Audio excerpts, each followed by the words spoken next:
امریکہ اور چین کے وزیر دفاع کی سنگاپور میں ملاقات۔ حماس کی اسرائیل کے ساتھ مکمل معاہدے کی مشروط پیشکش۔ حوثی باغیوں کے خلاف امریکہ اور برطانیہ کے فضائی حملے۔ وائس آف امریکہ واشنگٹن سے اہم خبروں کے ساتھ محمد جلیل۔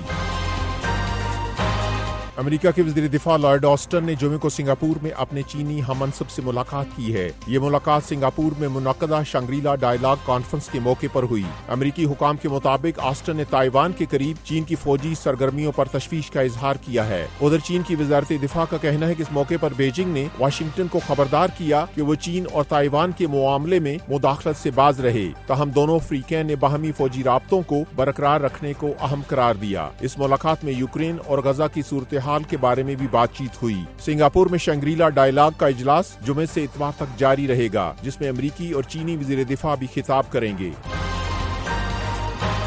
سابق امریکی صدر ڈونلڈ ٹرمپ کو نیو یارک میں 12 رکنی جیوری نے ہش منی کیس میں قصوروار قرار دے دیا ہے۔ ٹرمپ نے ٹرائل کو غیر شفاف قرار دیا ہے اور کہا ہے کہ وہ اس کے خلاف اپیل دائر کریں گے۔ ٹرمپ پر الزام ہے کہ انہوں نے 2016 کے صدارتی انتخابات سے قبل بالغ فلموں کی اداکارہ سٹورمی ڈینیلز کے ساتھ جنسی تعلق پر خاموش رہنے کے لیے اپنے وکیل مائیکل کوہن کے ذریعے $130,000 کی ادائیگی کی، لیکن اس کو چھپانے کے لیے اپنے کاروباری ریکارڈ میں رد و بدل کیا۔ ٹرمپ اس الزام کی تردید کرتے رہے ہیں۔ ادھر صدر جو بائیڈن نے کہا کہ یہ فیصلہ ظاہر کرتا ہے کہ کوئی بھی قانون سے بالاتر نہیں ہے۔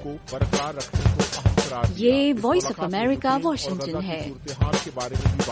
حماس نے کہا ہے کہ اگر اسرائیل جنگ بند کرتا ہے تو وہ ایک مکمل معاہدے کے لیے تیار ہے۔ حماس نے اپنے ایک بیان میں کہا کہ اگر اسرائیل کے حملے جاری رہتے ہیں تو وہ کسی مذاکرات میں شامل نہیں ہوں گے، لیکن اگر اسرائیل جنگ بند کر دے تو یرغمالیوں اور قیدیوں کے تبادلے سمیت ایک مکمل معاہدے کے لیے تیار ہیں۔ غزہ میں فلسطینی عسکریت پسند تنظیم حماس اور اسرائیل کے درمیان جنگ بندی کے لیے مصر اور قطر کی ثالثی میں ہونے والی بات چیت بار بار تعطل کا شکار رہی ہے، جس کا الزام دونوں فریق ایک دوسرے پر عائد کرتے ہیں۔ حماس کی تازہ پیشکش ایک ایسے وقت آئی ہے جب عالمی عدالت انصاف یعنی ICJ کے حکم کے باوجود رفح میں اسرائیل کے حملے جاری ہیں۔ اسرائیل ماضی میں حماس کی پیشکش کو ناکافی قرار دے کر مسترد کر چکا ہے۔ اسرائیل کا کہنا ہے کہ رفح آپریشن یرغمالیوں کی واپسی اور حماس کے خاتمے تک جاری رہے گا۔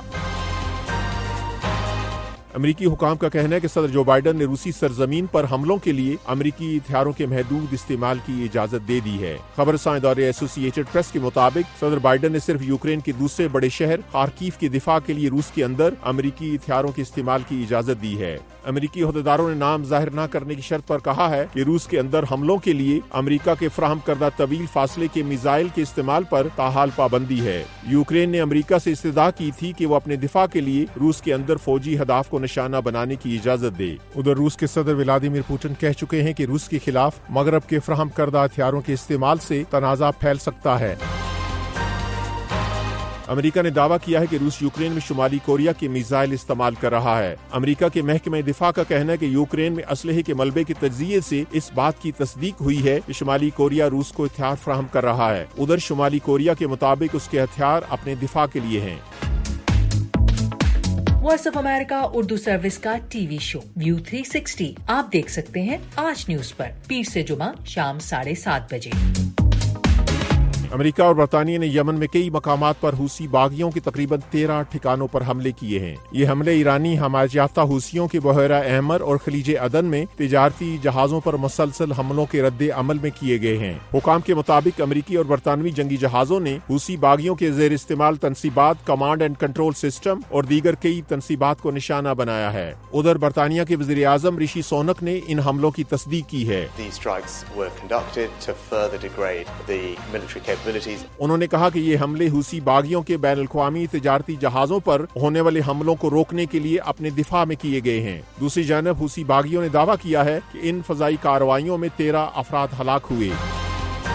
وائس آف امریکہ واشنگٹن کی اردو سروس سے خبروں کا یہ بلیٹن اب ختم ہوتا ہے۔ میں ہوں محمد جلیل اور ایڈیٹر تھیں سارہ حسن۔